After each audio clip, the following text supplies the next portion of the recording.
What's up, guys? My name is Jane Hunter, and if you're like me and you want to get into investing and build wealth at a young age, and you don't know how or don't know what to invest in, you've come to the right place. Today, we're going to talk about options trading. Before we talk about how to invest in options, we're going to talk about what an option is. An option is a contract between a buyer and a seller to either buy or sell 100 shares of the underlying stock at a certain price, also known as a strike price, by a certain date, also known as an expiration date.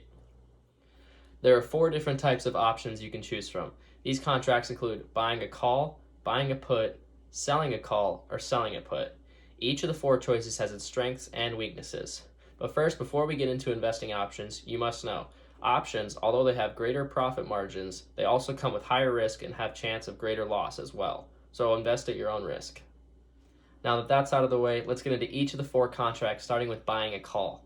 When buying a call, you are buying the option to buy 100 shares of the underlying stock at a strike price by an expiration date. When buying a call option, a premium is paid to reserve your option to buy those 100 shares at a strike price. For example, if I were to sell my house for $500,000, you pay $5,000 to reserve the option to buy that house for $500,000 in 1 month.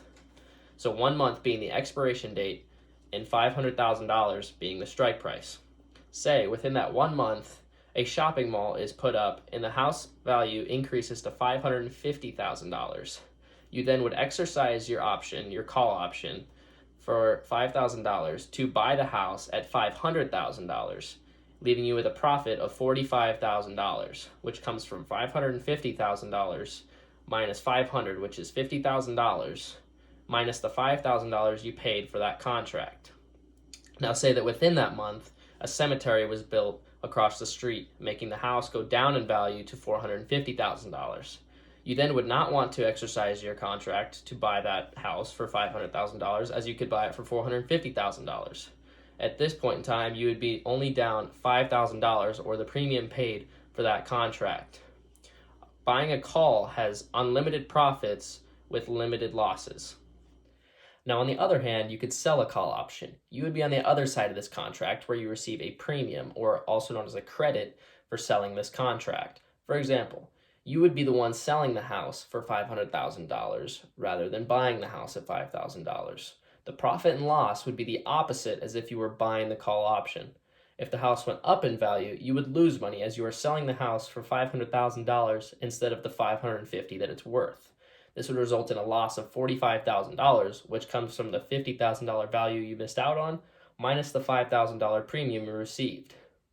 If the house were to go down in value, you would keep the $5,000 credit and the house, leaving you with a profit of $5,000.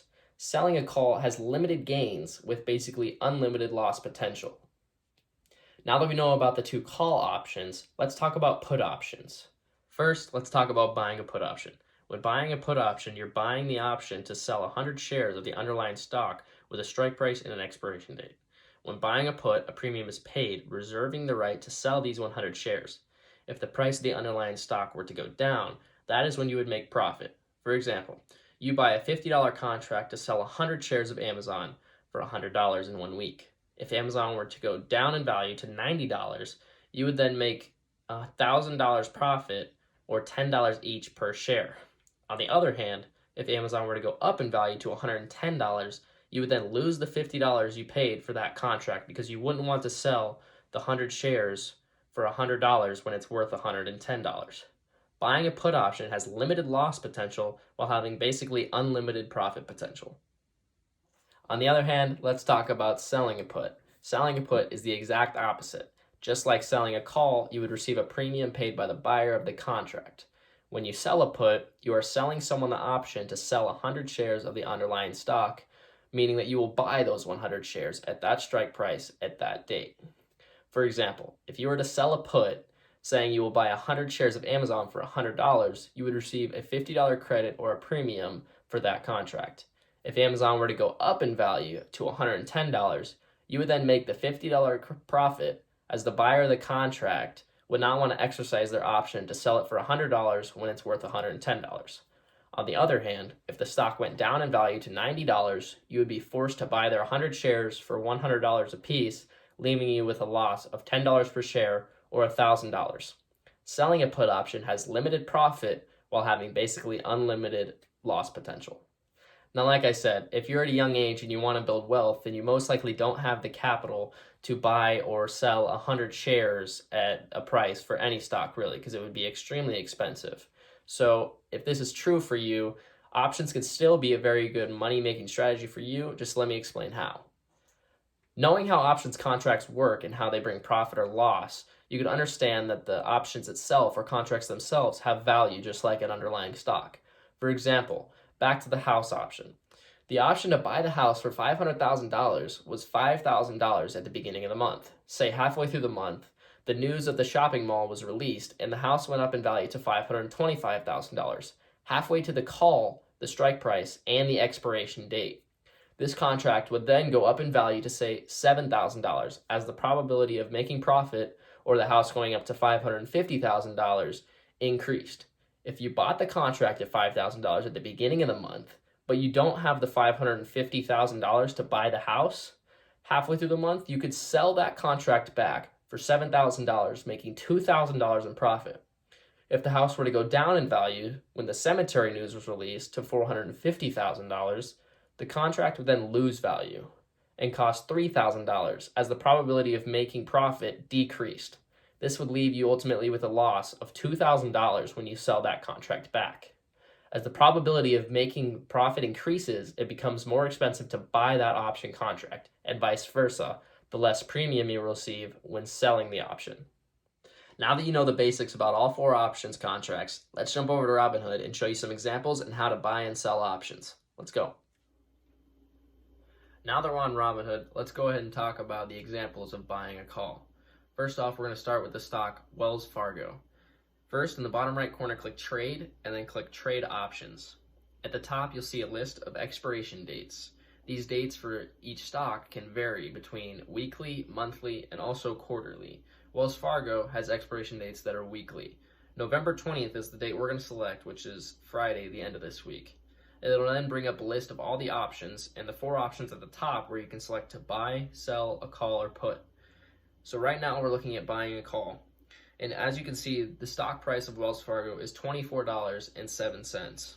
Now, if I were to buy a call option for, say, $23, I would then be buying the option to sell these 100 shares buy these 100 shares for $23 a piece, making the contract worth $125 right now, as it's $1.25 times 100. Now, this contract is so expensive because it's $1 in the money, because the stock price is already above 24, which means you would already be making profit. Now, as you can see farther up, the contracts become less expensive as the probability of making profit off these is less. So if I were to buy a $25 call for Friday, November 20th, then it would cost me $18 or 18 cents times 100. So if we were to buy this option, you would actually put how many contracts you want to buy, which is 1, controlling 100 shares, and then at the limit price, you would select how much you want to pay for each share, say 18 cents, making it $18 for this entire contract of 100 shares. You would then click review and then swipe up to submit. Now that we know how to buy a call option, let's talk about how to sell a call option. Again, click in the bottom right, Trade Options, select your expiration date, and then at the top, select Sell. We're going to talk about selling a call option. Selling a call option for $24.05 would be the strike price. You would then select how many contracts you want to buy, 1 for 100 shares, and down at the bottom it says minimum credit. This credit is the credit you receive for that contract or selling that contract. If you were to have to exercise that contract, you would then lose your $32 credit. If you did not have to exercise your contract, you would then gain the $32 profit or how much that contract was worth. Now, if we were to go back and sell a put, it would be the same exact thing. The farther in the money or the farther out of the money, the more profit you make, and the farther in the money, the less the contract is, as the probability of making profit increases.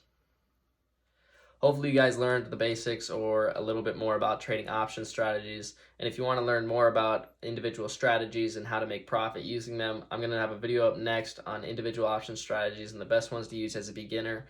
So as soon as I get that posted, I'll make sure to link that. And again, if you want to receive free stocks, make sure you use the link in the description to get signed up with Robinhood, where we both receive free stocks just for signing up. And thank you guys for watching. Make sure to like, comment, subscribe, and peace out.